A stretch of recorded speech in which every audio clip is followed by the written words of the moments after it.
Pak Cornelius. Nah, jadi Anda mengatakan Petrus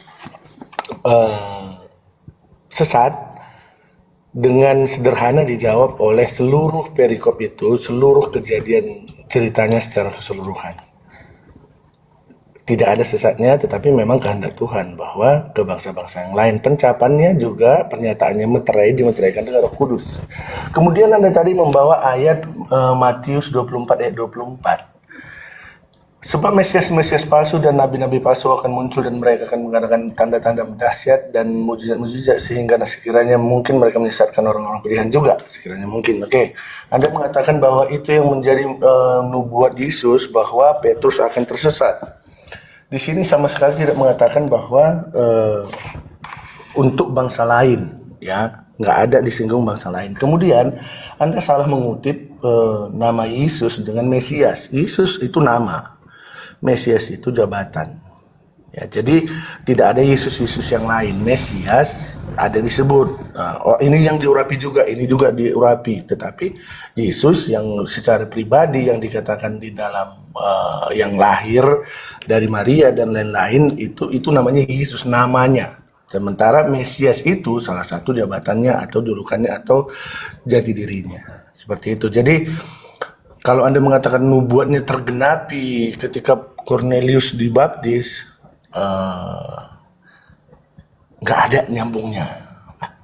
Ya, jadi cari dalil yang lain yang lebih nyambung, yang memang mengena. Silakan Pak. Kalau memang masih ada dalil yang lain yang masih mengena, Pak. Oke. Justru Anda yang tidak bawa dalil, oke ya. Jadi gini, kalau Anda menyatakan tadi tentang Cornelius, Anda harus paham. Kalau Yesus Anda katakan yang datang kepada Petrus atau Roh Kudus yang Anda katakan datang kepada Petrus, karena dia sudah tersesat, maka yang datang itu bukan Roh Kudus tapi iblis. Yesus yang mengatakan itu. Matius 24, ketika Anda membaca secara cermat, Kristus yang dimaksud Yesus itu adalah dirinya. Yesus palsu. Kenapa saya katakan Yesus menubuatkan itu Yesus palsu? Dirinya yang palsu. Data 27-nya jelas kok sebagai pembanding. 27 Matius 24 itu Anda saja yang kurang belajar. Kemudian apa katanya? Sebab sama seperti kilat memancarkan cahaya dari timur sampai ke barat, demikianlah kelak kedatangan siapa? Anak manusia. Siapa itu? Yesus. Berarti Kristus palsu ya Yesus.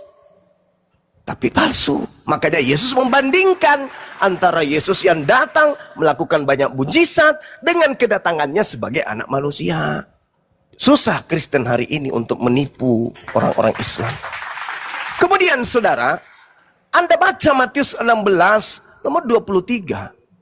Petrus sudah dikatakan oleh Yesus, engkau adalah iblis, enyahlah daripadaku. Jelas kok.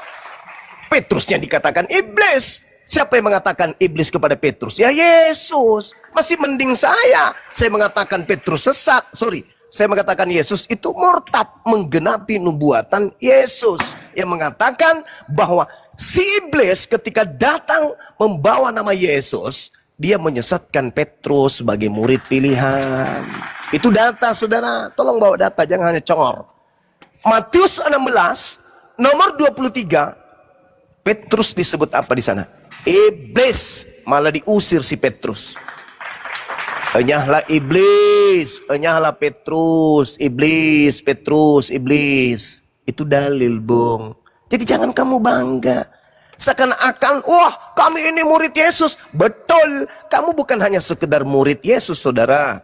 Kamu adalah hambanya Yesus. Tapi Yesus palsu. Yesus palsu yang Anda sembah itu. Silakan.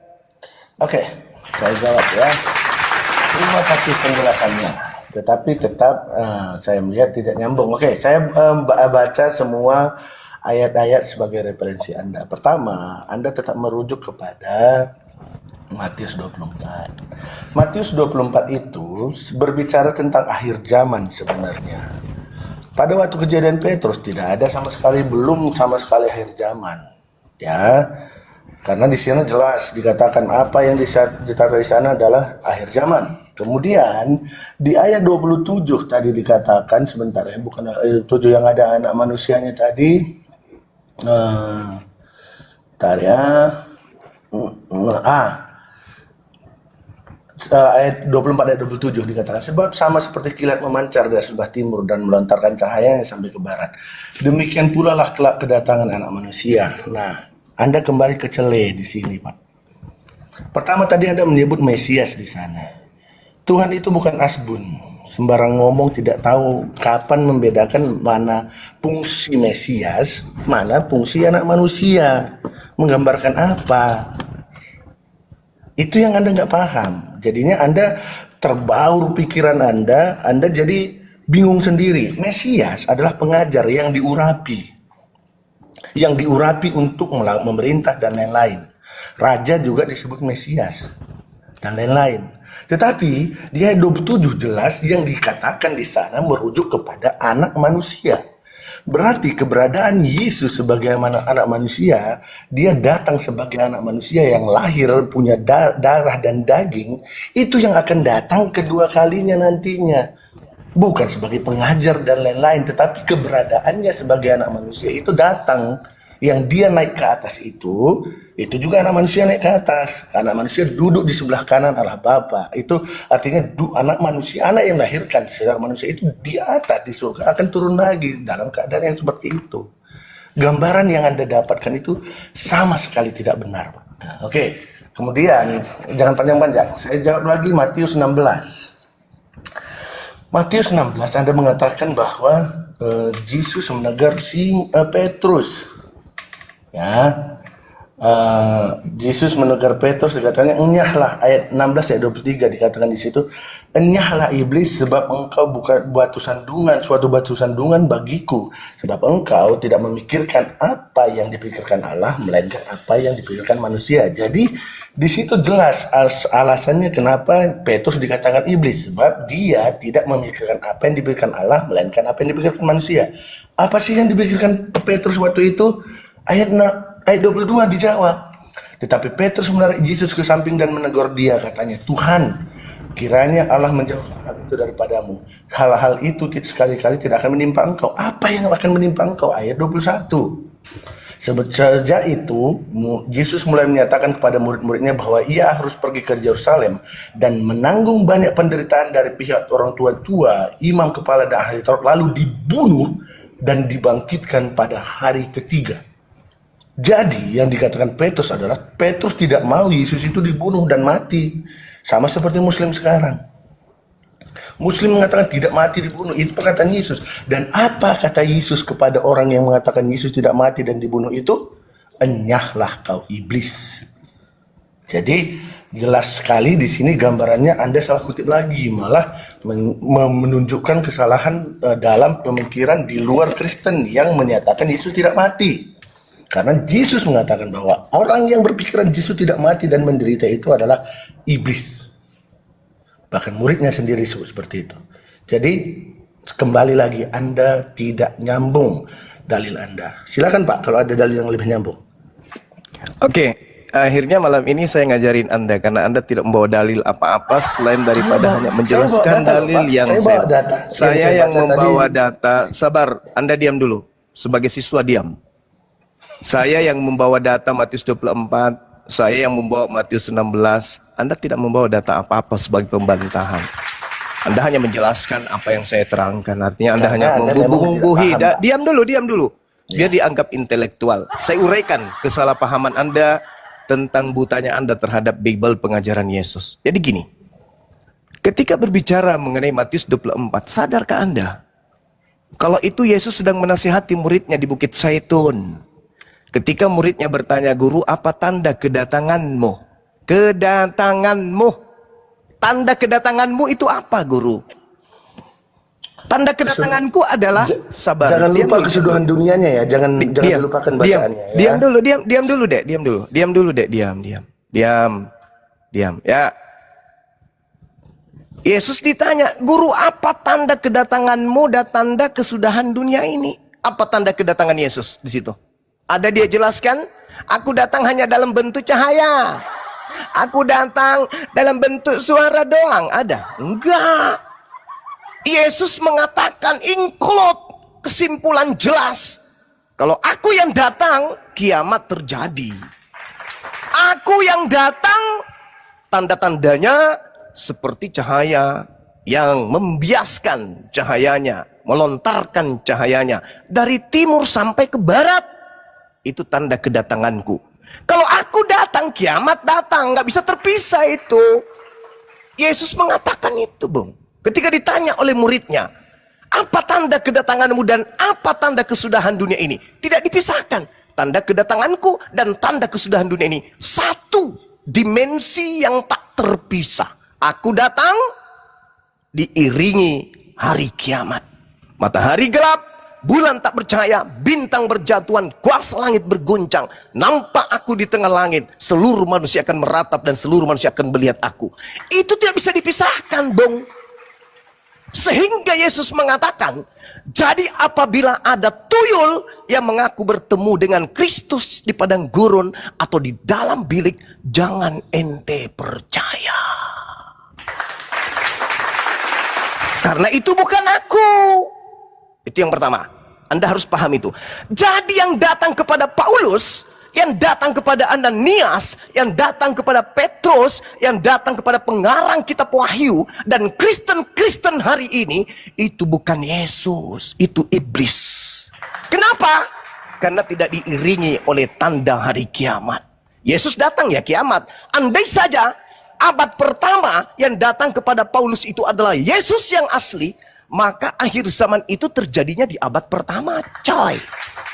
Itu yang pertama.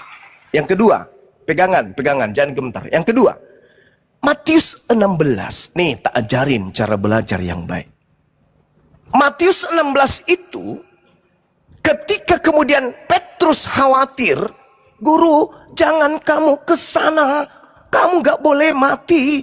Kamu bisa kok, bisa. Tuhan akan menjauhkan engkau dari mara bahaya itu. Apa kata Yesus? Enyalah iblis. Kau hanya memikirkan apa yang dipikirkan oleh manusia. Apa yang dipikirkan oleh manusia? Nah, tak ajarin. Yang dipikirkan oleh manusia adalah, kalau Yesus ke sana, Yesus akan ditangkap. Kalau Yesus ditangkap, Yesus akan menderita. Kalau Yesus menderita, dia akan mati. Itu pemikiran manusia. Tapi pemikiran Tuhan apa? Dia tidak akan membiarkan orang benar, orang yang dikasihi teraniaya. Makanya Yesus mengatakan, memang harus terjadi apa yang tertulis tentang aku di kitab Taurat. Di kitab Tauratnya tertulis, jangan kau membunuh orang yang tidak bersalah. Jangan kau membunuh orang yang benar, sebab aku Tuhan tidak akan membenarkan orang yang bersalah. Maka Amsal 21 nomor 18 harus terjadi. Apa itu? Tuhan akan menyelamatkan orang benar dan menjadikan orang fasik sebagai ganti. Tuhan akan memberikan kemudian pengkhianat sebagai ganti orang yang jujur. Itu yang dipikirkan Tuhan adalah, ketika orang benar, ketika anaknya, orang yang soleh ini terancam untuk dibunuh, maka Tuhan tidak tinggal diam. Tuhan akan mengutus malaikatnya untuk menyelamatkan Yesus. Baca Amsal 21 nomor 18, baca Amsal 11 nomor 6 sampai nomor 8, dan banyak lagi keinginan-keinginan Tuhan untuk menyelamatkan Yesus, termasuk Mazmur 91 nomor 1 sampai nomor 16. Jadi Yesus itu tidak akan pernah tersentuh oleh orang-orang kafir. Sehingga yang kamu sembah itu bukan Yesus. Itu duplikat. Sekali lagi, saya tidak butuh Anda membahas Matius 16. Cukup ke 24-nya supaya singkat. Kesimpulannya, Yesus ketika ditanya, apa tanda kedatanganmu dan tanda akhir zaman? Kalau aku yang datang, ya kiamat. Tapi karena bukan aku yang datang kepada Paulus, maka tidak kiamat. Jangan kamu percaya. Silakan. Oke, saya paham dengan yang Anda maksudkan dan sangat paham di mana letak kesalahannya pemikiran Anda. Jadi dari tadi Anda tidak berani menanggapi dan tidak bisa menanggapi kenyataan yang saya katakan tentang perbedaan antara Mesias dan anak manusia. Ya, anak manusia itu fisiklinya yang datang. Kalau fisiklinya yang datang, akhir zaman. That's right. Benar sekali Anda. Ya, nah, dan yang bertemu dengan Ananias, yang bertemu dengan Yohanes di Pulau Patmos, yang bertemu dengan Paulus, bukan physically. Jadi tembakan Anda salah sasaran.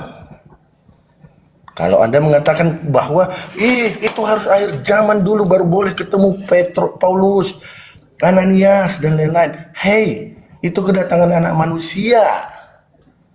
Sebagai anak manusia.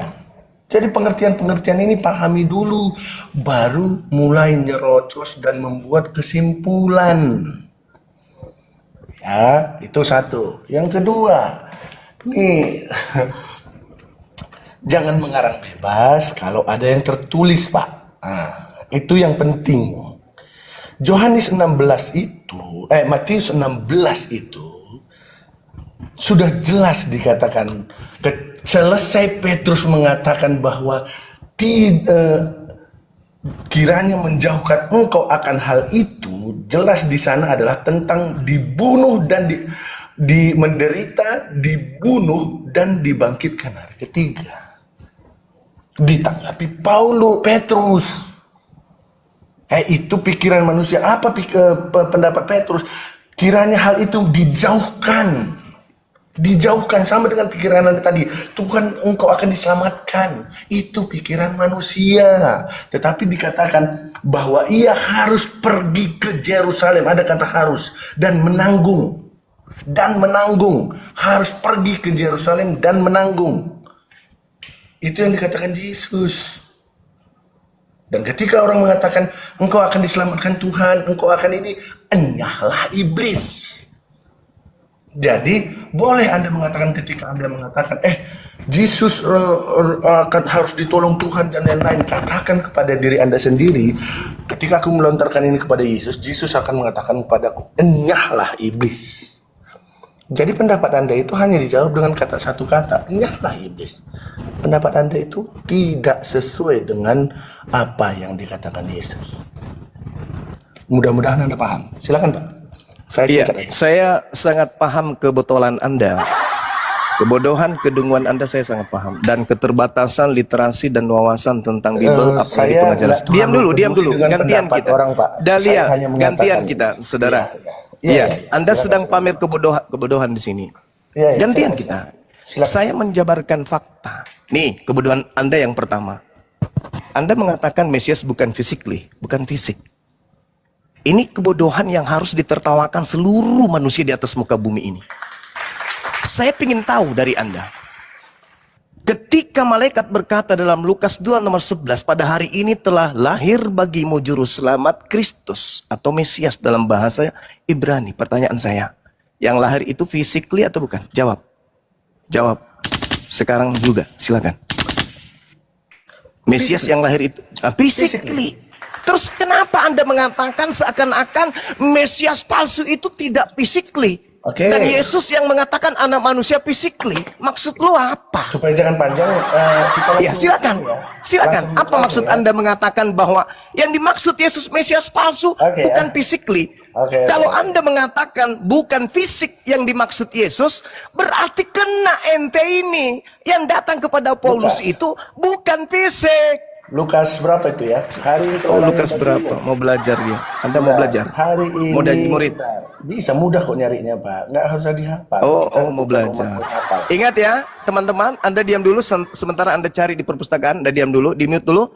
Ya. Dengarkan pernyataan saudara di awal. Anda mengatakan membedakan antara Mesias palsu yang physically dengan anak manusia yang Anda katakan physically, dan seakan-akan Anda mengatakan bahwa Mesias itu bukan manusia tetapi hanya bentuk non fisik. Lah, tergenapi berarti. Karena Paulus hanya mendengarkan suara dan cahaya, non fisik di sana. Berarti jelas yang datang kepada Paulus bukan fisik, bukan Yesus dong. Sedangkan kalau Yesus yang datang, anak manusia. Anda mencoba membedakan antara Mesias, itu hanya permainan kata-kata. Itu yang pertama. Yang kedua, langsung ditanggapi itu nanti. Sabar, nanti Anda gabungkan menjadi satu. Ya, karena Anda sudah terseret ke Matius 16, ya, Anda terlalu melebarkan kebodohan Anda. Dengarkan. Matius 16 Anda katakan Bang Suma salah paham. Oke. Nah, Oke, saya sudah menjelaskan kepada saudara. Yang dipikirkan Petrus, kalau Yesus ke sana dia menderita, mati. dan Yang dipikirkan Tuhan, yang dipikirkan Tuhan tidak begitu kata Yesus. Sebaliknya, yang dipikirkan Tuhan adalah sekuat apapun orang-orang pembenci Yesus berusaha ingin membunuh Yesus, aku Tuhan tidak akan membiarkan Yesus seorang diri. Aku akan menyelamatkan dia. Tapi kalau Anda mengatakan itu adalah satu kebodohan, tolong tunjukkan di mana tertulis pikiran Tuhan bahwa Yesus orang benar itu dibunuh untuk orang bersalah. Tunjukkan. Yohanes 21 nya, nggak usah jauh-jauh. Silakan. Coba baca di Yohanes 16:21-nya. Oke, baik, kita baca. Supaya Anda lihat ya. Ya, silakan. Supaya Anda jelas. Sejak waktu Silakan. itu, Yesus mulai menyatakan kepada murid-muridnya. Siapa yang menyatakan Yesus? Sebentar.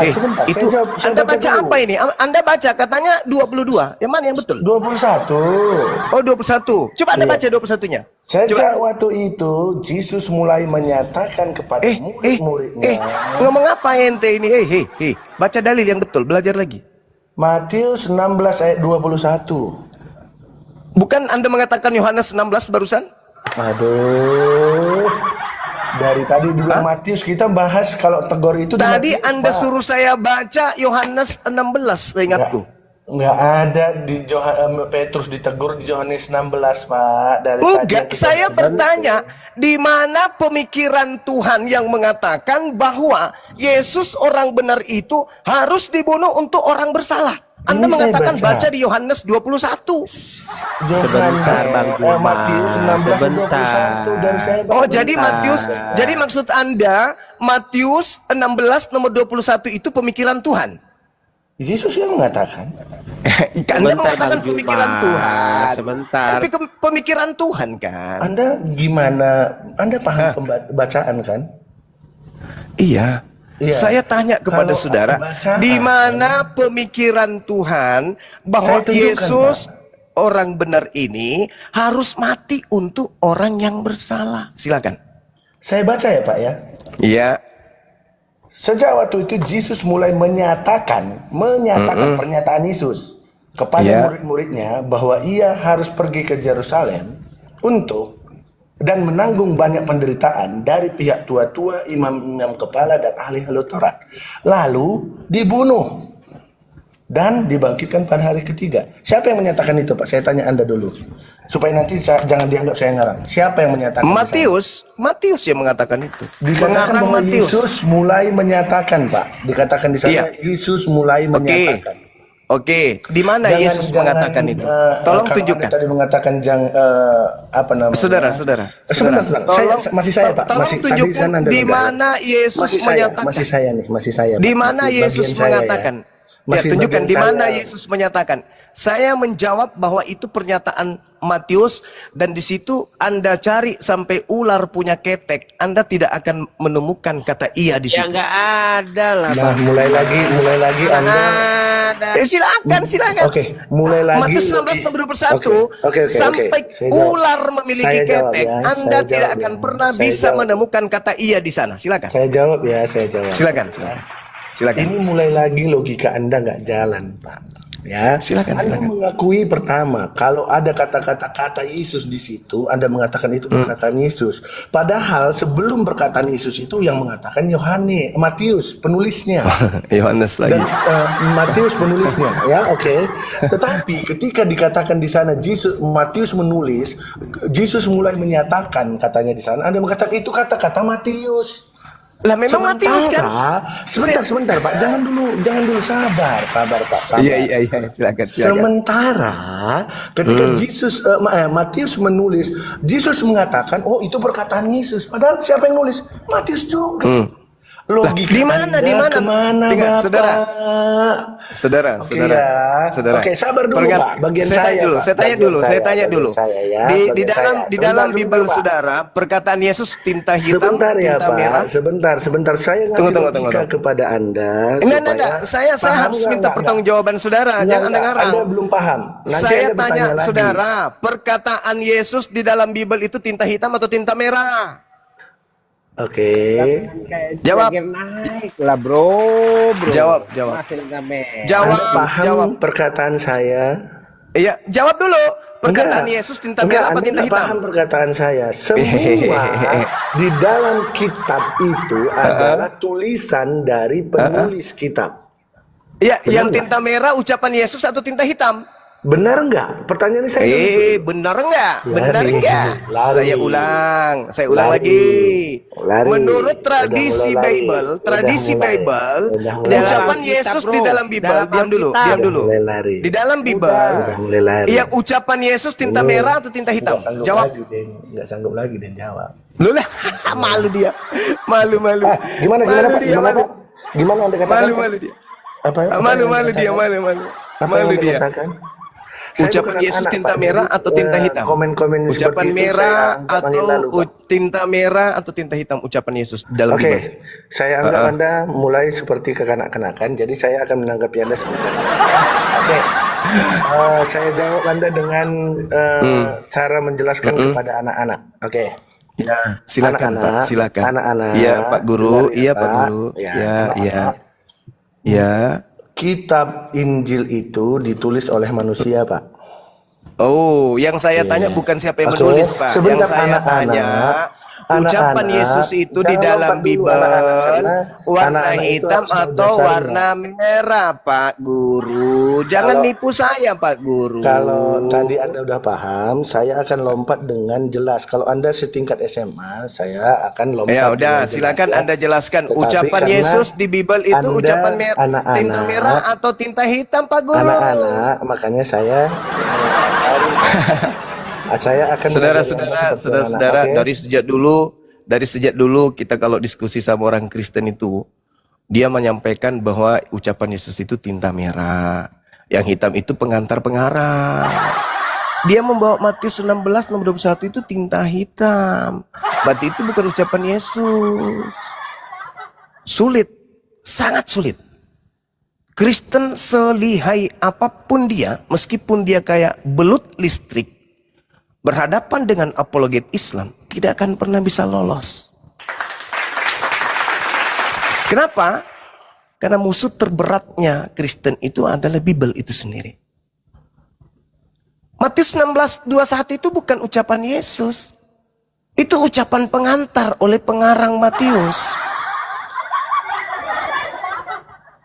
Ya, itu harus direnungkan oleh orang-orang Kristen. Bahwa ternyata wakil Kristen ketika naik di komal Islam hanya bisa menipu dan membohongi diri sendiri. Dan di dalam Matius 16:21 itu tidak ada kata iya.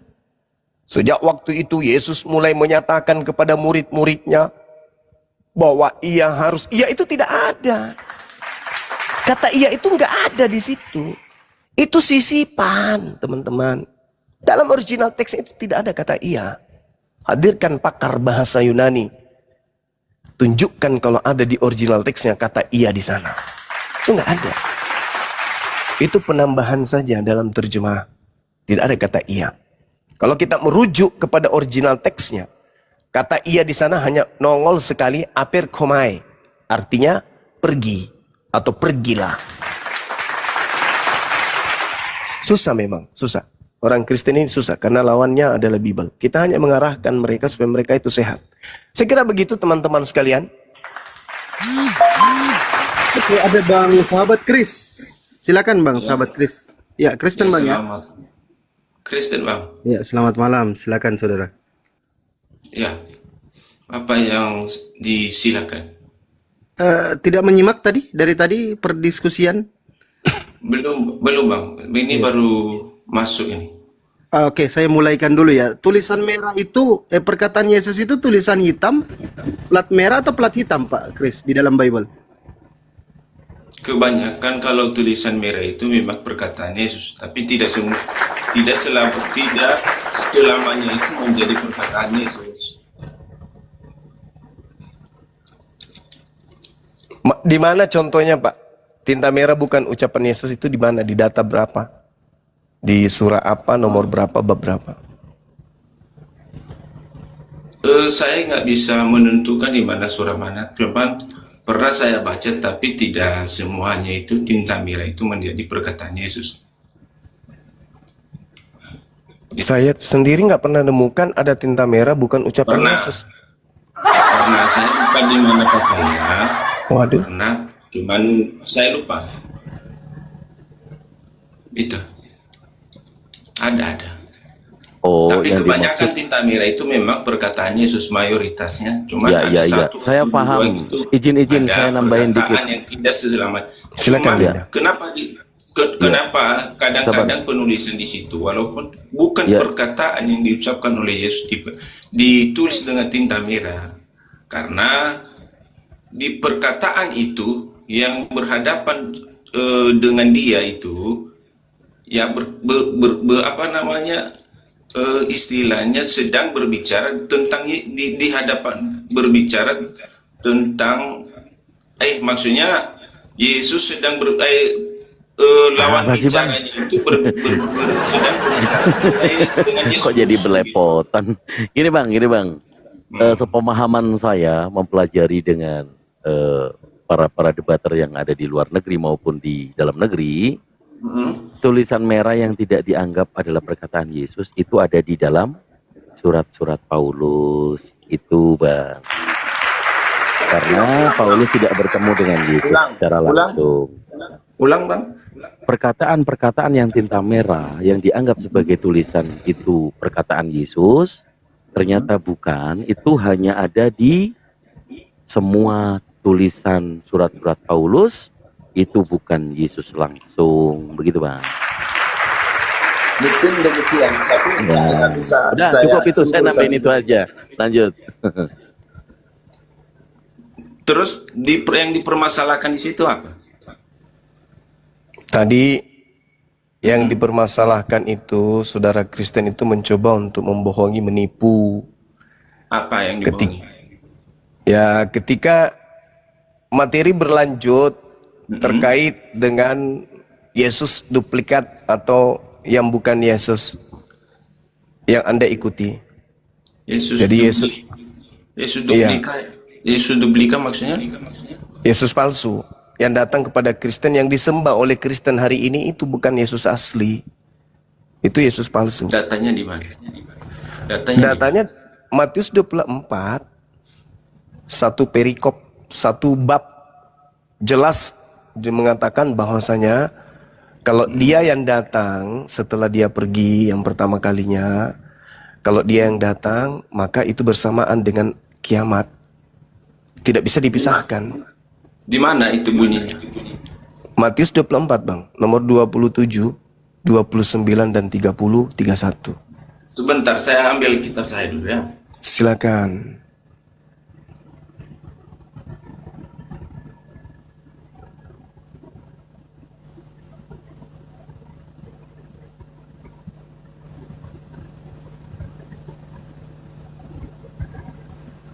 Waspadalah.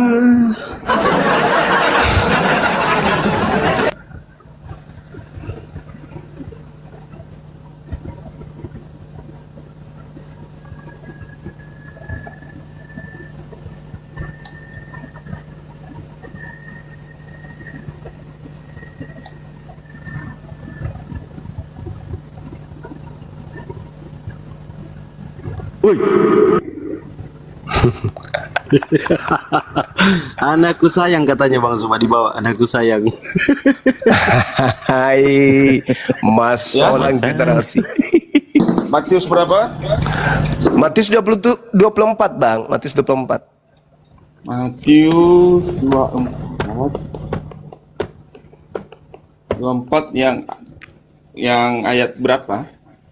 27 sampai 31. 27. Sebab sama seperti kilat memancar dari sebelah timur dan melontarkan cahayanya sampai ke barat, demikianlah pula kelak kedatangan Anak Manusia. Di mana ada bangkai, di situ burung nazar berkerumun.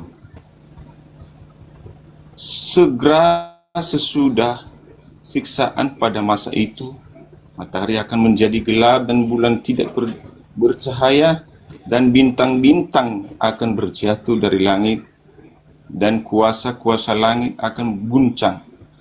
Pada waktu itu akan tampak tanda Anak Manusia di langit, dan semua bangsa di bumi akan meratap, dan mereka akan melihat Anak Manusia itu datang di atas awan-awan di langit dengan segala kekuasaan dan kemuliaannya.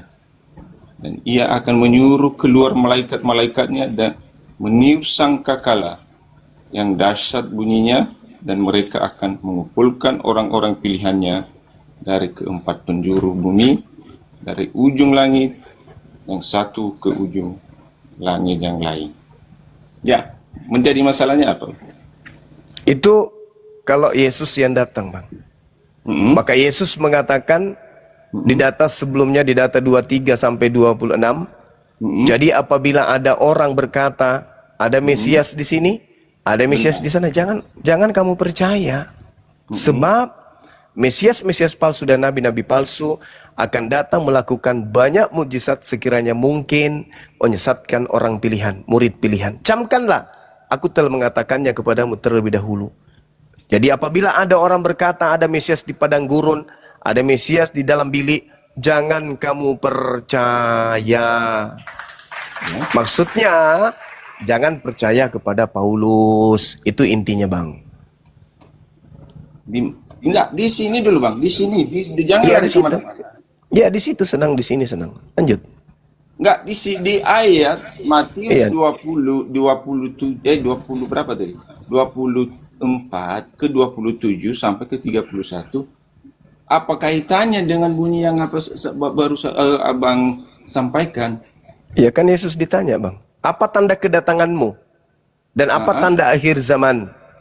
Yesus mengatakan tanda kedatanganku sama seperti kilat, memancarkan sinarnya dari timur sampai ke barat, demikianlah kedatangan Anak Manusia kelak. Kan itu tanda kedatanganku. Ya. Dan ketika aku datang, maka akan nampak tanda. Matahari gelap, bulan tak bercahaya, bintang berjatuhan, kuasa langit berguncang. Akan nampak di tengah langit tanda Anak Manusia, seluruh manusia akan meratap, seluruh manusia akan melihatnya. Dan kemudian tiupan sangkakala dan seterusnya. Itu tanda kalau Yesus yang datang. Maka Yesus tegaskan. Jadi apabila ada orang berkata ada Mesias di sini. Sebentar, jangan ceramah. Di ayat ini yang menjadi permasalahan kamu apa? Inilah permasalahan kamu apa? Pakai otakmu. Pakai otak. Yesus justru ditanya. Anda itu yang Anda memakai otak. Tidak ada yang dipermasalahkan di sini. Ini memang begitu tanda-tandanya, dan ini kan. Ya, nah sekarang pertanyaan saya, ketika Paulus pendiri agamamu mengaku bertemu dengan Yesus, di situ dia baru kita ketemu. Makanya kau pakai otak, jangan pakai congor dulu. ada nggak tanda-tanda itu? Apa yang dikatakan di situ? Ada nggak tanda-tanda itu ketika Paulus pendiri agama Kristen ini? Dengar. Kasih aku kesempatan dulu. Dengarkan saya, wahai manusia stupid. Dengar. Ketika kemudian Yesus mengatakan itu, bahwa ini tanda kedatanganku, A, B, C, D, E, F, G, H, I, J, K, L, M, N. Pertanyaan saya, ada nggak tanda-tanda A sampai L itu pada Paulus ketika dia mengaku bertemu dengan Kristus di padang? Ada nggak? Jawab. Ada nggak? Ada. Nah, coba di mana matahari menjadi gelap, bintang berjatuhan ketika Yesus datang kepada Paulus? Katanya mana? Ah, ah, Bentar, ah, Bang. Sabar, ah, sabar. ah. Sabar, jangan Ah. begitu. Di Karena kau mana nggak pernah bintang jatuh sebentar. ketika Paulus menghayal Jangan ketemu dulu. Yesus. Di mana bulan tak bercahaya ketika Paulus berhalusinasi bertemu Gimana cara diskusi sama Zuma ini? Kristus. Orang mau menanggapi tapi nggak dikasih Ya kesempatan. udah, Ini kau tunjukkan kapan bintang jatuh pada saat Paulus mengaku bertemu dengan Kristus di padang gurun. Silakan. Ada enggak? yang dikatakan Yesus kalau kedatangan yang kedua kali itu, Iya. ya, Heeh. seperti yang saudara Mulai. katakan barusan tadi. Mulai. Mau diskusi Mulai. enggak? Kau congor kali kau Zuma. Mulai. Ada.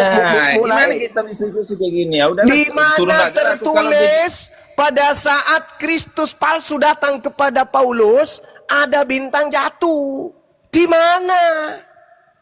Zuma, Ah, kasih jawab. kesempatan, diam aja dulu. Diam aja, saya mau dengarkan. Kau Mau kejang-kejang dengarkan kau. kamu berbohong. Silakan. Bukan saya berbohong. Kebohongan dimulai. Gimana kita bisa? Udahlah, gimana kita berdiskusi kayak gini sama orang yang bodoh kayak gini? Inilah kalau orang yang nggak berilmu, yang hanya modal congor, orang ngomong dipotong. Bagaimana begitu kita bisa kita apa menjelaskan sama orang seperti ini? Diam dulu. Halo? Karena kau dikaji apa, kau jawab apa? Bukan, itu saya mau jawab. Saya sudah diam, dia tarik lagi. Halo? Ya, tapi kan mau Ngomong gangguin saya dong. Halo, gangguin saya dong supaya saya kelihatan pintar. Saya diam dan tolong kau tunjukkan di mana tertulis pada saat Paulus mengaku bertemu dengan Kristus ada bintang jatuh. Silakan, saya diam. Buka mulut Anda, kalau perlu robek sampai kuping. Saya diam, silakan. Saya kasih waktu Anda 17 tahun. Jawab. Buka mulut. Ya, jawab. Pertemuan Paulus dengan Yesus itu adalah bukan pertemuan Yesus kedatangan untuk untuk menghakimi dunia atau akhir zaman. Hanya dia menampakkan dirinya kepada Paulus untuk supaya Paulus itu bertobat. Ya, bedakan kedatangan yang disebutkan Yesus yang di situ ada gempa bumi, ada segala macam, itu kedatangannya pada akhir zaman untuk penghakiman, penentuan siapa yang masuk ke dalam surga dan siapa yang masuk ke dalam neraka. Makanya tanda yang kamu bilang tadi, yang kamu tanyakan sama saya itu, kenapa tidak ada bintang yang jatuh dan segala macam yang jatuh? Dia bukan datang itu untuk dalam penghakiman, dia hanya datang untuk kepada Paulus saja. Begitu saudara. Ya, di dalam dia bertemu dengan Paulus itu memang dalam kilauan bercahaya yang tidak bisa dilihat langsung oleh Paulus. Karena bukan dalam yang pernah disampaikan oleh Yesus sebelum dia naik ke surga, aku datang nanti kedua kali seperti pada saat aku terangkat ke surga. Dan seperti yang kamu bilang tadi, apa yang ada cahaya, ada gempa dan segala macam, itu memang itulah tanda-tanda kedatangan anak manusia yang telah kita bacakan tadi, untuk dalam keadaan penghakiman, penentuan siapa yang masuk ke surga dan siapa yang masuk ke neraka. Kalau yang datang kepada Yesus itu memang Yesus juga, tetapi dalam keadaan bagaimana? Dia dalam bentuk cahaya, iya, tapi bukan dalam situasi yang seperti yang disampaikannya. Dia datang itu udah pernah dia katakan juga, aku akan datang kepada kamu. Dengan apa? Saya akan mengutus Roh Kudus untuk melindungi dan menyertai engkau sampai selama-lamanya. Ya, begitu saudara. Berat. Iya. Saya minta di mana matahari menjadi gelap, bulan tak bercahaya. Pada saat yang datang kepada Paulus itu adalah Yesus asli. Yesus mengatakan kalau aku yang datang, kalau aku diikuti dibarengi tanda-tanda anak manusia. Loh, yang datang kepada Paulus tidak dibarengi tanda-tanda anak manusia. Apa kata Yesus? Jangan kamu percaya. Sebelum saya permalukan kamu sampai ke ubun-ubun, silakan kau berbicara. Justru aja yang malu, cuma kamu tidak membedakan. Bagaimana teman-teman? Apakah langsung kita permalukan saudara kita ini atau jangan? Kamu justru tidak malu. Jangan.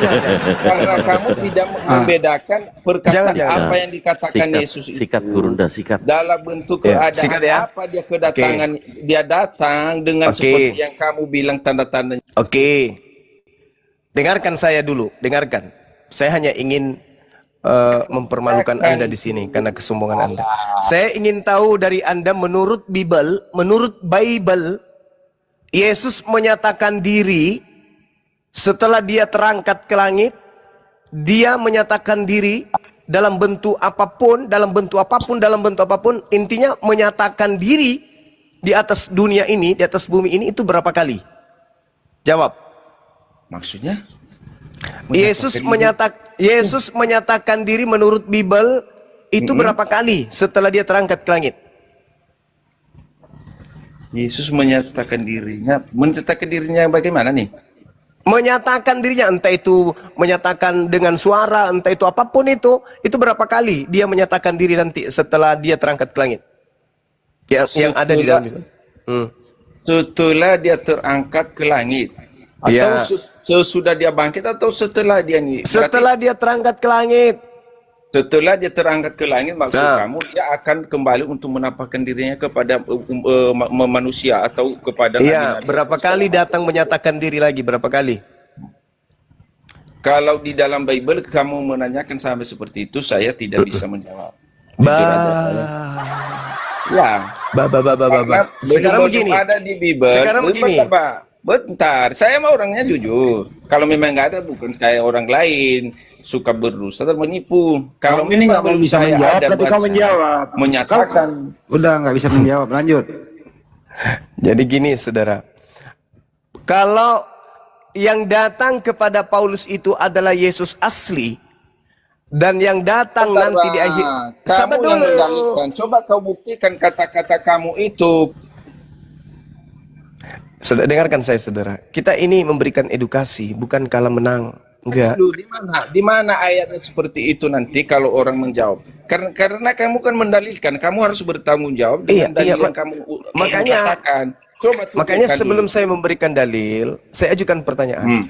Kalau yang datang kepada Paulus itu adalah Yesus asli, dan yang datang nanti di akhir zaman juga Yesus asli, berapa kali Yesus menyatakan diri di dunia ini? Berapa kali menyatakan, berarti 2 kali kalau gitu. 2 kali kan? Sabar dulu. 2 kali kan? Karena datang kepada Paulus menyatakan diri, dan datang di akhir zaman juga menyatakan diri. Berarti 2 kali kan? Tapi beda dia, Bang. Iya, tapi sama-sama menyatakan diri kan? Beda. Menyatakan diri kepada Paulus hanya dalam bentuk cahaya. Itu menyatakan diri atau tidak? Ya, tapi kan menyatakan dirinya dalam bentuk cahaya, tidak. Iya, tapi yang saya tanya itu menyatakan diri atau tidak? Bentar, Bang. Iya, bukan masalah. Paulus. Apa sih orang ngomong aja susah ngotot. Apakah Yesus menyatakan diri kepada Paulus kalau dia itu adalah Yesus? Hah? Apakah Yesus menyatakan diri kalau itu adalah Yesus? Ada, dia berkata demikian kok. Dalam bentuk siapakah kamu? Berarti dia menyatakan diri. Tuhan, apa yang dikatakan? Berarti dia menyatakan diri. Berarti dia menyatakan diri kan? Jangan diturunkan. Berarti dia menyatakan diri kan? Berbelit-belit kali ini ular. Ular macam apa kau ini? Kau yang ular, kau mengarah. Jadi Yesus menyatakan diri nggak di situ? Ya, menyatakan diri dalam Oke. hayat. Oke. Nanti setelah datang kedua kalinya dia menyatakan diri juga. Betul. Berarti berapa kali menyatakan diri? 2 kali kalau itu. Dua Tapi kali. beda. Beda, Bang. Dibedakan. Iya, sabar dulu. Tak kasih dalil. Tepuk tangan dulu teman-teman. Dengarkan baik-baik. Sebab Kedatangan jika dirinya demikian, yang 2 kali yang dia katakan. inilah orang Kristen bodoh, bahlul tapi sombong. Nipu-nipu apa? Inilah orang Kristen bodoh, sombong. Nah, dengarkan. Kau duduk yang cantik di situ ya. Di-mute dulu. Udah saya jelasin. Diam tadi, dulu. kalau kamu nggak Diam percaya dulu, diam apa yang dulu. saya- Anda sudah mengatakan bahwa yang datang kepada Paulus adalah Yesus menyatakan diri. Oke? Anda sudah mengatakan itu. Nah, sekarang dengarkan baik-baik dalilnya. Sebab jika demikian, Yesus harus berulang-ulang menderita sejak dunia ini dijadikan. Tetapi sekarang Yesus hanya 1 kali saja menyatakan dirinya pada zaman akhir untuk menghapuskan dosa oleh korbannya. Berapa kali? Di mana ya? Berapa kali tertulis? Berapa kali tertulis di situ tadi? Di mana Jawab ayatnya dulu dong. kalau hanya begitu? Kita jangan hanya Tetapi berkata-kata. sekarang Yesus Di mana hanya ayatnya? 1 kali Kita saja. baca. Di mana?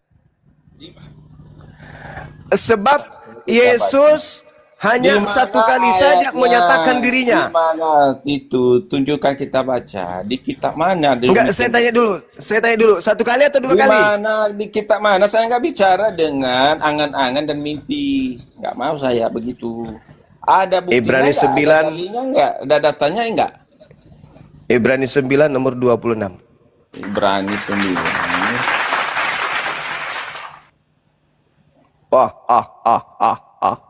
Bentar. Ternyata Yesus cuma 1 kali menyatakan diri, yaitu di Ibrani akhir 9. zaman. Sebentar.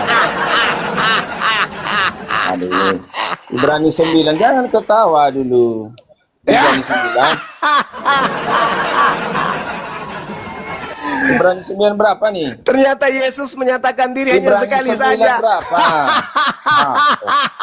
Inilah kita semua ini katanya. Makanya kalau orang ngomong dengerin. Tapi kayaknya ilmunya Ibrani 9:26 budak 9:26. Yesus menyatakan diri hanya sekali, yaitu hanya di akhir zaman.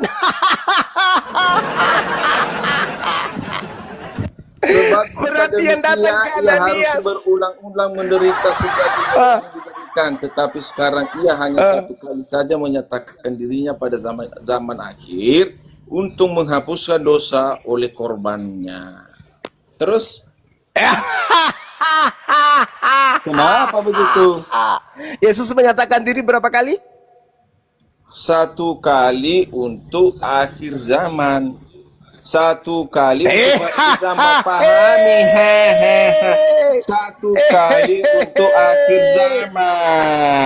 Ya. Satu Di situ kali dalilnya. untuk Tetapi akhir sekarang zaman. ia hanya 1 kali saja menyatakan dirinya. 1 kali saja menyatakan dirinya. Pada akhir zaman untuk menghapuskan dosa oleh korbannya. Berarti Yesus Untuk hanya akhir 1 kali saja ia menampakkan diri untuk akhir zaman. Akhir Berarti zaman. tidak ada penampakan yang lain. Bentar, bisa jawab. Tidak. Biasa jawab. Biar saja. Silakan. Yang Silakan Anda dikatakan di jawab. sini dia akan datang yang terakhir kali di akhir zaman. Itu yang baru saya jelaskan tadi apa? Pada saat penghakiman. Iya, memang pada saat penghakiman memang begitu demikian yang dikatakan. Berarti dia cuma sekali kan menyatakan diri. Iya, dia menyatakan dirinya Kapan? pada akhir zaman Kapan? itu kepada semua Akhir orang. zaman. Berarti yang datang kepada Paulus itu siapa? Ya Yesus dia dalam bentuk cahaya. Masalah generasi. Bentar Masalah dulu. generasi. Dalam Di situ bentuk kitabmu cahaya. mengatakan Jangan dia dikaitkan cuma dengan sekali menyatakan cahaya diri di itu. akhir zaman. Hei.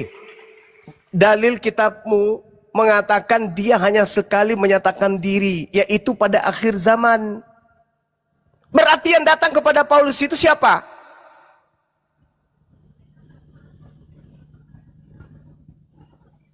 Hei.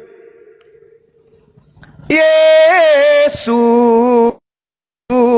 sekali saja menyatakan diri, yaitu pada akhir zaman. Dengan demikian, yang datang kepada Ananias, yang datang kepada Paulus, yang datang kepada pengarang kitab Wahyu, bukan Yesus. Bukan Yesus yang datang kepada Ananias, bukan Yesus yang datang kepada Paulus. Karena Yesus sudah jadi yang menyatakan diri di padang gurun, aku akan ternyata benar bukan Yesus. Cahayu.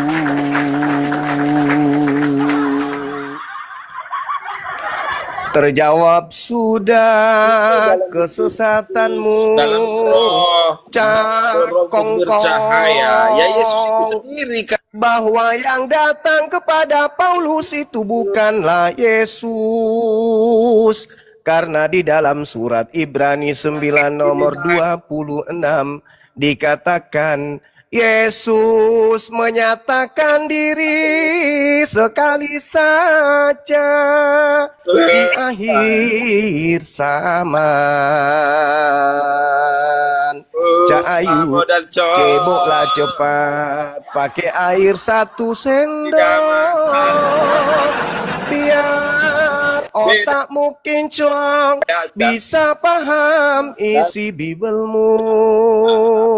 Ternyata Yesus yang kau sembah adalah palsu.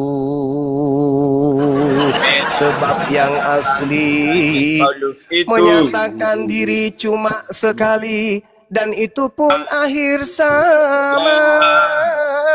Berarti yang datang kepada Kristen itu bukanlah Yesus, yang datang kepada mimpi para murtadin yang mengaku-ngaku ketemu Yesus, tidur sama Yesus, ciuman Yesus, minum kopi sama Yesus.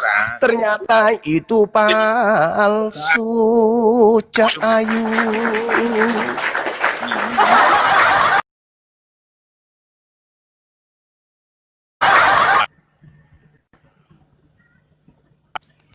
Ya, bedakan Zuma.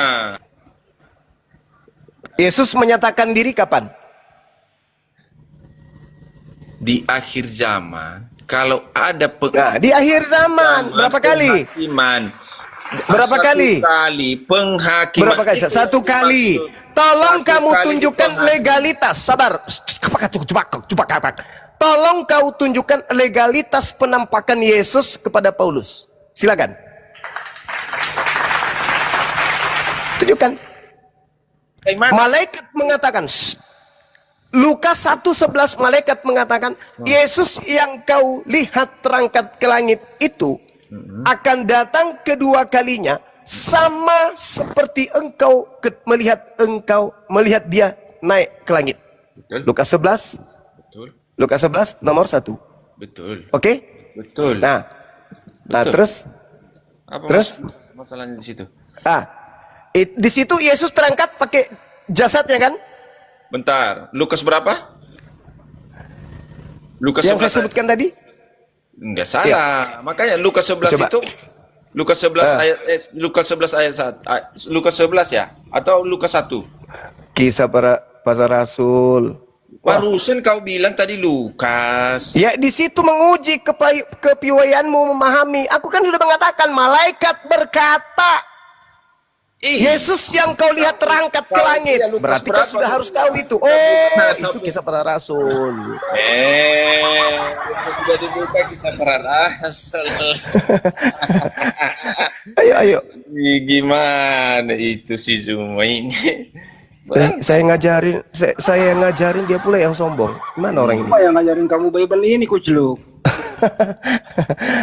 Di dalam kitabmu mengatakan, malaikat berkata, hai orang-orang Galilea, mengapa kau melihat berdiri ke langit? Yesus ini yang terangkat ke langit, meninggalkan kamu, akan datang kembali dengan cara sama seperti kamu melihat naik ke langit. Dia naik dengan jasadnya. Berarti turun sama seperti ketika engkau melihatnya dengan jasad. Berarti turun dengan jasad. Yang datang kepada Paulus, ada nggak legalitasnya? Sebentar, Bang, sebentar. Ada nggak legalitasnya yang datang kepada Paulus? Sebentar, Zuma. Saya baca, kita baca. Biar kasih aku kesempatan. Gimana saya bisa menjawab? Kau aja yang ngomong. Iya, ngomong aja. Kalau gitu aja lah kau ngomong, aku turun aja. Selesai. Mau lari dia. Mau lari dia. Karena kamu tidak Ingat ya, kesempatan untuk menanggapi apa yang kamu katakan. Sahabat Kristus padang gurun, ingat. Ya, ingat. Kau Ibrani 9 nomor 26. Yesus hanya datang sekali menyatakan diri, yaitu pada akhir zaman. Oke, itu legalitas. Malaikat berkata di dalam Kisah Para Rasul 1 nomor 11, Yesus datang dengan jasadnya. Itu legalitas pertama. Yesus legalitasnya juga jelas. Ketika ia datang nanti kedua kalinya, dia datang sebagai anak manusia. Matius 24 nomor 27. Oke, jelas itu ya. Legalitas datang dalam bentuk suara itu tertulis di mana? Silakan.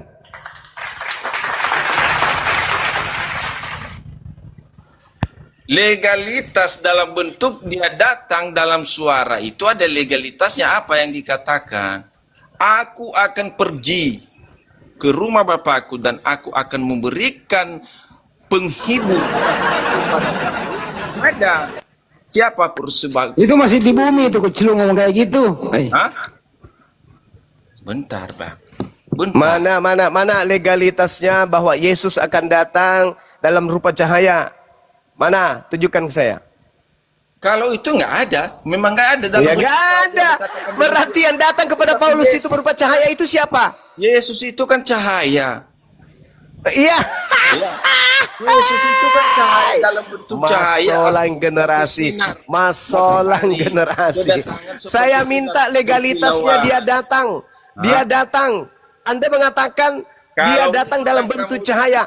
Di mana legalitasnya Yesus akan datang dalam bentuk cahaya itu di mana? Kalau itu yang kamu tidak ada. Berarti yang datang kepada Paulus siapa? Yang datang kepada Paulus di padang gurun siapa? Iblis, Paman. Musuhmu yang paling berat adalah bibelmu, Cahayu. Mandilah dengan 7 kembang dalam timba yang terbuat dari tempurung kelapa tua.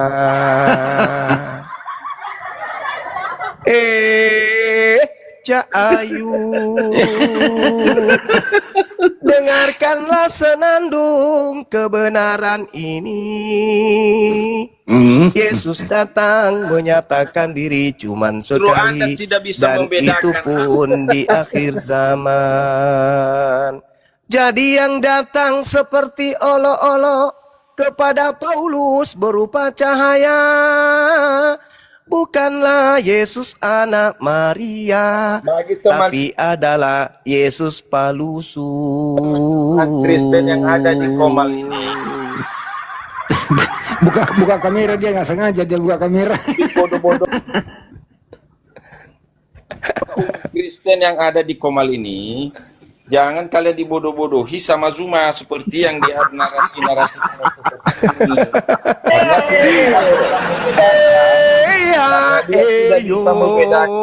Itu ada dalilnya. Ibrani 9 nomor 26, Yesus datang menyatakan diri hanya sekali di akhir zaman. Tok tak tok petok petok tak tok petok petok. Beda. Bedakan menyatakan diri sekali cuman di akhir zaman dengan yang menyatakan diri kepada Paulus. Oke. Dibedakan apa? Sekarang tolong kamu tunjukkan legalitasnya bahwa Yesus menyatakan dirinya akan datang dalam rupa cahaya. Itu tertulis di mana? Coba dulu tunjukkan legalitas bahwa Allah SWT-mu yang berkata-kata pada Muhammad di mana? Masolang generasi hancur mina. Ketika kemudian Nabi Muhammad bercerita tentang Allah, Allah Subhanahu wa taala menjelaskan apa? Innama yaftaril kadzibal ladzina la yu'minuna bi ayatillah wa ulaika humul kazibun. Sesungguhnya yang mengada-adakan kebohongan hanyalah orang yang tidak beriman kepada ayat-ayat Allah, dan mereka itu adalah pembohong.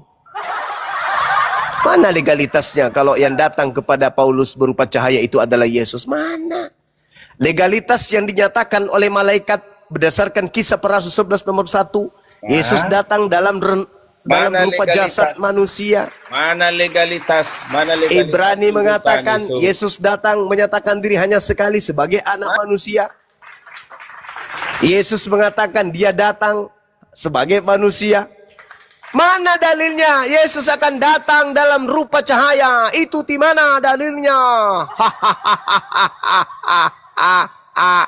Yang datang dalam rupa cahaya adalah iblis, legalitasnya langsung dari mulut Yesus. Di mana tertulis? Lukas 10 nomor 18. Aku melihat iblis turun dari langit ke bumi berupa cahaya. Wah, wah, wah, wah, wah, wah, wah, wah, wah, wah, wah, wah, wah, wah. Berarti yang datang kepada Paulus adalah Lukas berapa? Kita buka. Lukas berapa yang kau bilang itu? Lukas berapa? Lukas 10, Cahayu. Belajar lagi dia. Ya, tapi kan kamu juga emangnya kamu udah menguasai apa? Udah kamu kuasai Al-Quran itu semua? Emosi nih Emosi nih Baca. Tuh. Lukas berapa? Itu sudah ditunjukkan. Masih bertanya dia. Lukas itu udah ditunjukkan. Sebentar. Lukas 10 nomor 18, Pak Kris. Lalu Yesus Orang Jawa meninggalkan penyembahan berhala, tapi ada ajaran lagi yang datang ngajak menyembah makhluk padang gurun berupa cahaya. Suka sendiri orang mau ngomong, kau aja yang ngomong terus. Udah baca itu, baca. Karena yang di sini kan jatuh, yang dikatakan di sini apa yang dibilang 18 apa? Aku melihat iblis jatuh seperti kilat dari langit. Cahaya. Jatuh dari langit. Berarti yang berupa cahaya itu apa? Yang berupa cahaya itu apa? iblis. Yang berupa cahaya. Tidak ada seperti itu dikatakan.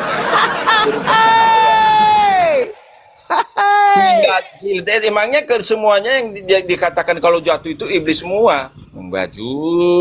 Iya, kelapa jatuh dari pohonnya bukan iblis, tapi yang ini cahaya ini. Cahaya yang datang kepada Paulus. Cahaya yang datang kepada Paulus itu berupa cahaya itu apa? Ya cahaya yang bersinar. Dia senter kapang. Lampu strongking. Enggak. Kamu hanya saja rumah.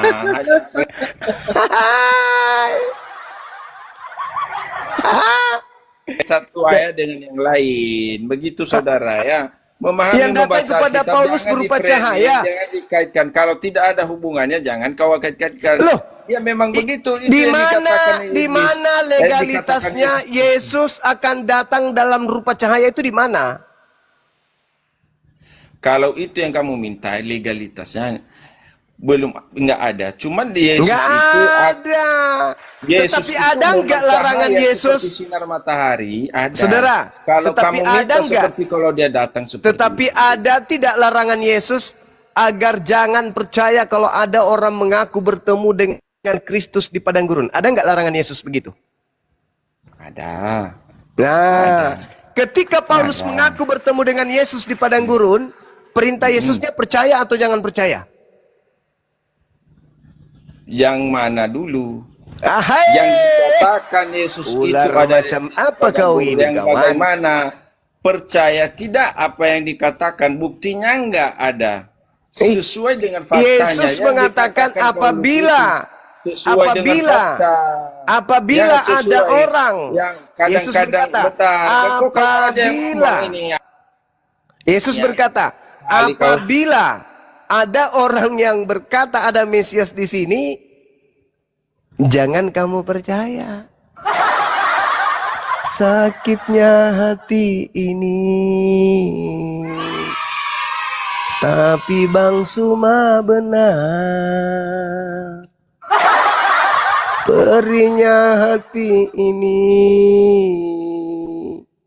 tapi tertulis di Bible.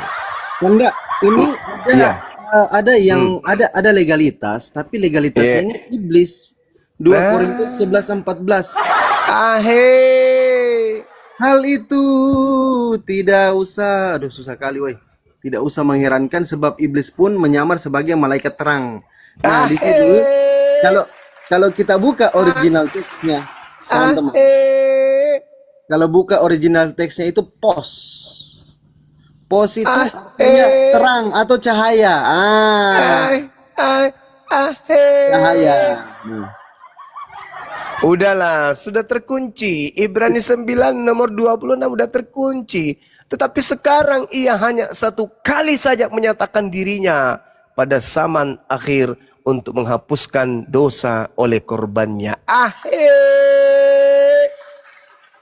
Oh, mama susahnya jadi oten. Maju ditabok Bible, mundur ditabok Bible, baring duduk lari, berjalan santai pun ditabok Bible.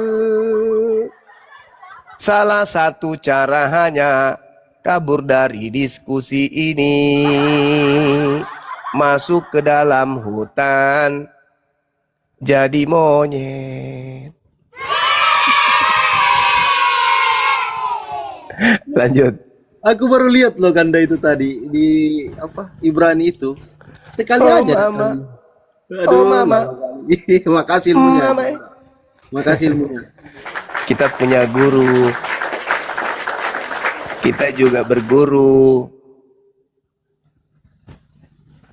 Lanjut, Meki. Iya, 3:30 mak. Dikit lagi. Keren Iya. mungkin dulu kan tadi karena Iya, boleh. kita mau subuh juga tuh. Iya, saya sudah tidur dari tadi. Nah itu dia. Kalau kalau begitu, oh iya karena mau sholat subuh mungkin kita rehat dulu kan tadi. Iya. Nanti besok baru lanjut. Iya. Coba. Iya mipale. Iya. Ternyata. Oh, generasi. Di sinden ini sinden dulu Masalah. Bang Zuma itu lagi enak teman-teman dengar sinden itu. Aduh ketawa nggak ada yang bisa tidur nih teman-teman gara-gara sinden. Masolan generasi, teman-teman. Masyolan. Sebab jika demikian, ia harus berulang-ulang menderita sejak dunia ini dijadikan. Tetapi sekarang Yesus hanya satu kali saja menyatakan dirinya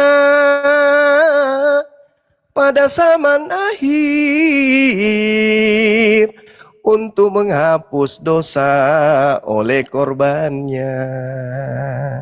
Masalah generasi ternyata cuman sekali, mesari sereji sedimi kasih dekna dua dekna telu tapi si semi amure make daya senglalep bahasa Yunani hapaks artinya cuman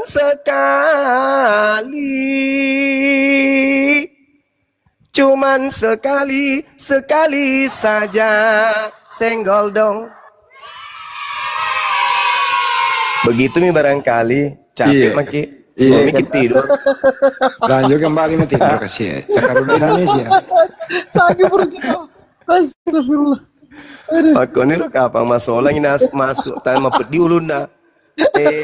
Nasaba mega kasi toko-toko boleh di gereja mendengar to menyimak to mapudi kasi ulun na sedingi awe kasi pura-pura di bangsu ma aja lalu mutalanjangi ki kasi amanya ki melok mopi kasi manre nasaba aku mualap mana nih tahu deh na to manre Capui perpuluhan. capui perpuluhan kasi Kodong. kodong maki kodong mangsuma ammo trek maki kodong habis cipru nga sing sinampe saya pendeta iya nami doe nala busumi napakama bangsuma tena ujama alam pari gereja nih oh kodong oh mama ama kodong bakmi kodong lame-lame Nak-anak ki pendeta. aku baca Nak-anak ki pendeta sia-sia ki edis kusuruh. Ada baju mah. apa na selesai muncul miseng Ibrani 9 nomor 26 di dalam doaku berkata bisakah itu Bibel ditarik aja dari peredaran supaya Bang Suma tidak pelajari nasaba ako napak gurui Bang Suma capu manengi matu tawede kamase capu ni matu tau kapere mantaji selemanengi amure dek nagagalo mak baju batik lo gerejai tapi mak baju koko manen ni lo masigi ambot na indo na pea mapea pea. Ya oke, saya kira cukup teman-teman sekalian sebagai lantunan untuk menyegarkan akal kita. Kita bersyukur sebagai seorang muslim yang menerima hidayah dan mendapatkan kemudian kebenaran di dalam beragama. Panduan kita adalah Al-Quran ketika datang seorang nabi yang sakti mandraguna bisa membangkitkan orang mati. Lumpur pun dijadikan burung dan bisa hidup dengan izin Allah. Kita dudukkan perkara itu dengan kaidah iman yang betul. Inni Abdullah ataniyal kitab wa ja'alani nabiyan. Sehebat apapun aku, sesakti apapun aku, sejauh apapun kelakuan, perbuatan, mukjizat, tindakan, pekerjaan yang aku lakukan, aku sesungguhnya hanyalah hamba Allah. Aku bukanlah Allah. Aku hanya abdi Allah dan aku hanya diberi ketetapan oleh Allah dan aku menjadi seorang nabi bagi Bani Israel. Saya kira begitu sahabat-sahabat sekalian, mudah-mudahan apa yang menjadi materi pada subuh hari ini kita bisa jadikan sebagai pelajaran bagi kita, untuk anak-anak kita, untuk menjauhkan diri kita dari gerakan-gerakan pemurtadan yang dilakukan oleh orang-orang yang ada di tengah-tengah kita, di sekeliling kita yang kita tidak sadari maupun kita sadari, yang datang dengan terang-terangan atau sembunyi-sembunyi, yang ingin kemudian agar jiwa dan iman anak kita tergadai kepada agama atau keyakinan yang tidak sesuai dengan ajaran para nabi. Demikian dari saya, sekedar doa untuk kita semua, kiranya Allah memberikan sikap istiqamah, kapanpun dimanapun kita berada, tetap dalam iman Islam dan mati dalam keadaan Islam. Demikian, salam tauhid, salam satu Tuhan dari kami, segenap para apologet Islam Indonesia dan seluruh tim yang ada beserta sahabat-sahabat netizen baik yang ada di YouTube maupun yang ada di TikTok. Terima kasih atas kebersamaannya. Mohon maaf atas kekurangan kita semuanya yang ada di sini. Wabillahi taufiq wal hidayah. Assalamualaikum warahmatullahi wabarakatuh. Jayalah Islamku, jayalah Indonesiaku. Mari kita Waalaikumsalam warahmatullahi wabarakatuh. Mari kita. Waalaikumsalam warahmatullahi wabarakatuh. Ini Kanda typingan di bawah teman-teman mayoritas ini lagu penutup, sinden penutup, lagu Anakku Sayang katanya. Penutup baru kita langsung tutup satu kali. Bisa mungkin kan tadi? Cekruduk, cekruduk. Iya. Anakku sayang, yang adalah Tuhanmu sendiri. Tidurlah anakku, karena besar kelak kau akan dituhankan.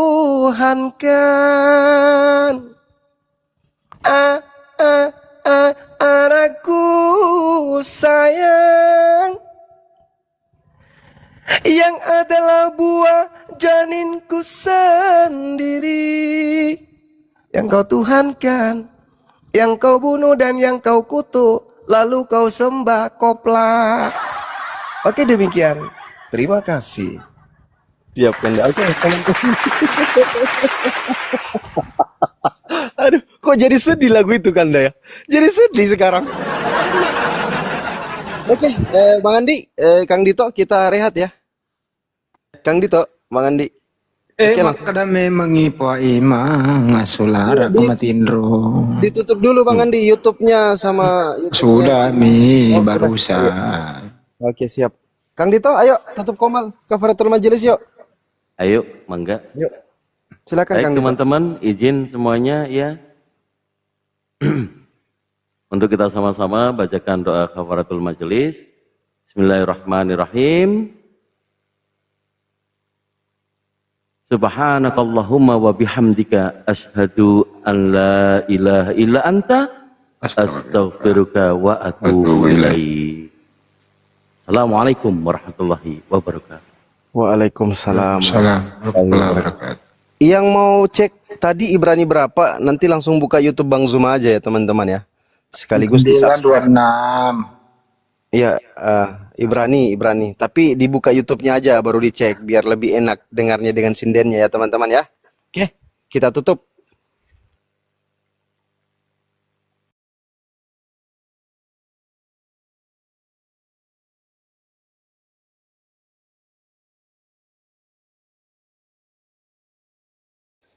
Tapi kok kenapa nggak dia percaya gitu? Jadi kalau kita lihat dari hukum-hukum yang ada di dalam Bible sekarang ini sebenarnya itu sudah digambarkan oleh Yesus di dalam kitabnya sendiri bahwa nanti ada orang yang datang lebih menyesatkan 2 kali daripada yang sesatkan orang itu. Dan dia tuh menyeberang lautan. Ya, contohnya begini Bang ya. Ini contohnya nih.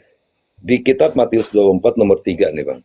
Ketika Yesus duduk di atas Bukit Zaitun, datanglah murid-muridnya. Murid-muridnya datang nih Bang. Ya. Kepadanya untuk bercakap-cakap sendirian dengan dia. Kata mereka, katakanlah kepada kami, bila manakah itu akan terjadi, apakah tanda-tanda kedatanganmu dan tanda kesudahan dunia?